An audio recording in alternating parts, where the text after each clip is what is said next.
Hello and welcome to Business English Boost, the podcast designed to help you communicate more effectively and confidently in the workplace. I'm your host, Rio. And I'm Ethan. It's great to be with you today. In today's episode, we're going to do something really practical and useful. We're going to look at 10 common, simple English phrases. Right. And show you how to upgrade them to sound more polite, professional, and sophisticated. Exactly. These small changes can make a huge difference in how you're perceived by colleagues, clients, and your manager. We've divided the 10 phrases into two parts. That's right. In the first half, we'll focus on making inquiries and appointments. And in the second half, we'll cover phrases for expressing opinions and making suggestions. So, if you're ready to level up your business English, let's get started. All right, Ethan. Let's dive into our first section, making inquiries and appointments. This is all about building professional relationships and showing respect for other people's time. An essential skill. So, let's start with our first pair. Imagine you need to talk to a colleague who looks busy. The simple way to ask is, do you have time now? Very direct. It is. And while it's not rude, it can feel a bit demanding. It puts the other person on the spot. A more professional alternative is, would now be a convenient time for a brief discussion? I love that one. Let's break down why it's better. First, using the word convenient shows that you are considering their schedule and their needs. Right? It's not just about you, it's about them. Exactly. And adding for brief discussion is also very helpful. It manages their expectations. They know you won't take up too much of their time. It gives them all the information they need to say yes or no. That's a great point. It gives them an easy and comfortable way to decline if they are in the middle of something important. They could say, now isn't great, but I'm free in about 30 minutes. It opens a negotiation rather than demanding an immediate answer. Precisely. It's a small change that shows a lot of professional courtesy. Okay, let's move on to our second pair. This is about setting up a meeting. A very direct and maybe too direct way to say it is, I want to meet you tomorrow. Ooh, yeah. That sounds like a command, not a request. It's very focused on what I want. The better option is, would it be possible to arrange a brief meeting tomorrow if your schedule permits? So much more polite. It really is. Let's look at the key phrases here. Would it be possible is a gentle, indirect way of asking. Arrange a brief meeting sounds more formal and organized than just meet. And the final part, if your schedule permits, is the most important, I think. It explicitly shows that you respect their time and that their availability is the priority. Absolutely. It turns a demand into a respectful, collaborative request. Totally. So you've made the request. What if they ask you when you're free? Yes, our third phrase pair. The casual response is, anytime is okay. Which is friendly, but can sound a little unprofessional or like you don't have much to do. A much better way to say it is, I am quite flexible, so please let me know what time works best for you. That sounds so much more polished. Quite flexible is a great professional term. It does. And the second part, please let me know what time works best for you, again, respectfully puts the decision in their hands. It shows you're accommodating and easy to work with, but in a very professional manner. It signals cooperation. You're making it as easy as possible for them to schedule the meeting, which people always appreciate. Okay, on to number 4. This one is about following up. You've sent an important email, but you haven't received a reply.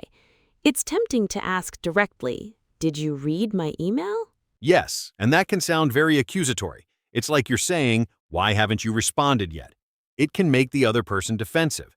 A much safer and more professional approach is, I'm just following up to ensure my previous email reached you safely.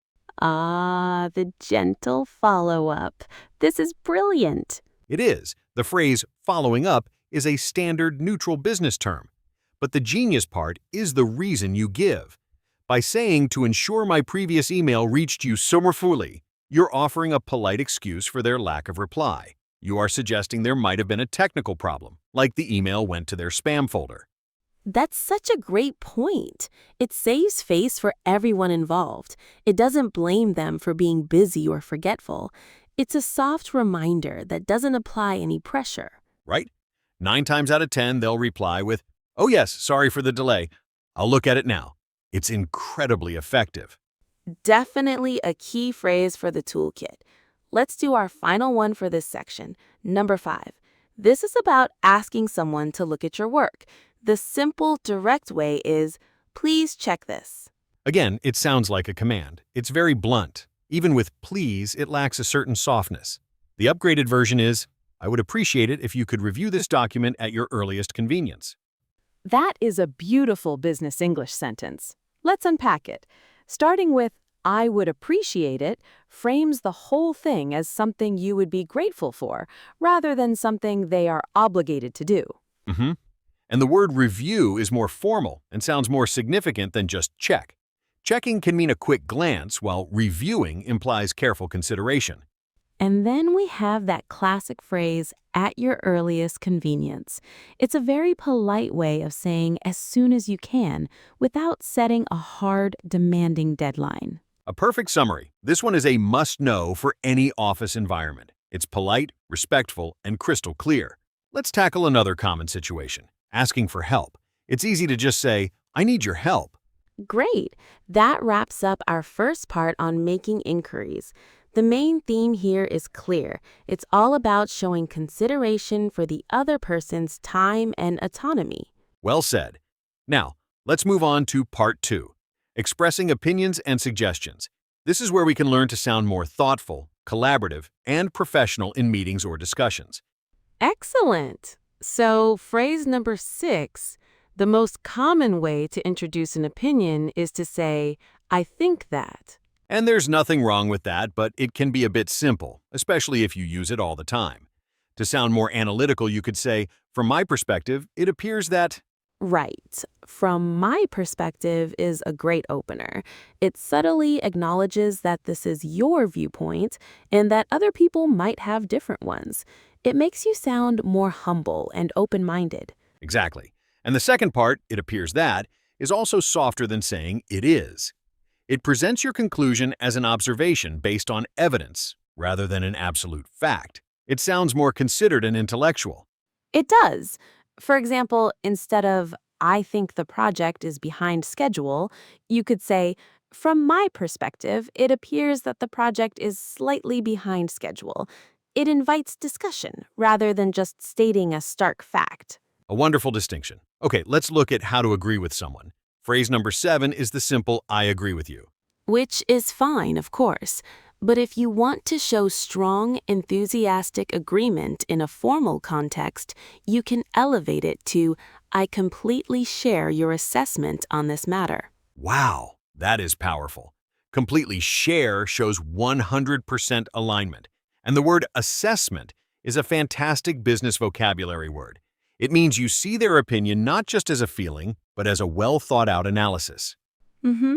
It shows you've not just heard them, but you've evaluated their viewpoint and agree on a deeper, analytical level. Using on this matter at the end just adds that final touch of formality. It really elevates a simple agreement into a strong statement of professional alignment. Okay, now for the opposite situation. What happens when someone asks you a question and you don't have the answer? The direct response, our phrase number 8, is, I don't know. Right, and that can sometimes sound unhelpful. It can feel like a dead end in the conversation. A much more proactive and impressive response is, "I will look into that immediately and get back to you with the details." This is one of the most important upgrades, I think. It completely changes the dynamic. You're turning a negative, I don't have the information, into a positive, I will get you the information. Exactly. It shows initiative and reliability. You're not just admitting a lack of knowledge, you're taking ownership of the question and promising a solution. The words "immediately" and "with the details" make your promise sound concrete and dependable. It builds trust. People will see you not as someone who doesn't know things, but as someone who finds answers. That's a huge difference in perception. Couldn't agree more.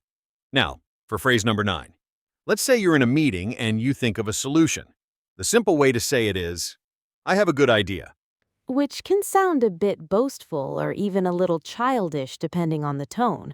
A more humble and strategic way to introduce your idea is, if I may, I would like to propose an alternative approach for your consideration. So many good words in there. Let's break it down. If I may is a polite way to ask for permission to interrupt or offer a differing view. Very respectful. Then, propose an alternative approach sounds much more strategic than have an idea. It suggests you've thought through a different plan. And the ending, for your consideration, is key. It frames your idea as a suggestion for the group to evaluate, not a command for them to follow. It's collaborative and shows respect for the other people in the room. That's right. It presents you as a thoughtful team player. And finally, our 10th phrase. After you've shared your idea, you want to ask for feedback. The common phrase is, what do you think? And that's perfectly okay in many situations. But if you're talking to a senior colleague or a client whose opinion you truly value, you can show more respect by saying, I would be highly interested to hear your insights on this matter. I really like that one. Highly interested shows genuine and enthusiastic curiosity. But the magic word here is insights. I agree. What do you think asks for an opinion, but asking for their insights suggests you believe they have deep knowledge, experience, and a unique understanding of the situation. It's a form of professional compliment. You're not just asking for a reaction, you're asking for their wisdom. It's a fantastic way to make someone feel valued and respected. And that brings us to the end of our 10 phrases. We've covered a lot today, from setting up meetings to sharing complex ideas. We have. And the main takeaway, I believe, is that politeness and professionalism are often about using indirect language, showing consideration, and choosing more sophisticated vocabulary. I completely share your assessment on this matter, Ethan. Ha! Very well used. To our listeners, don't feel pressured to memorize all 10 of these at once. A great way to start is to pick just one or two that feel most useful for your job. That's great advice. Practice them in emails or before you go into a meeting. Over time, they will become a natural part of your professional vocabulary. That's all the time we have for today. For a full list of these phrases and their explanations, please check out the show notes on our website. Thank you so much for tuning in to Business English Boost. We hope you found this session helpful. I'm Rio. And I'm Ethan. Until next time, keep boosting your English.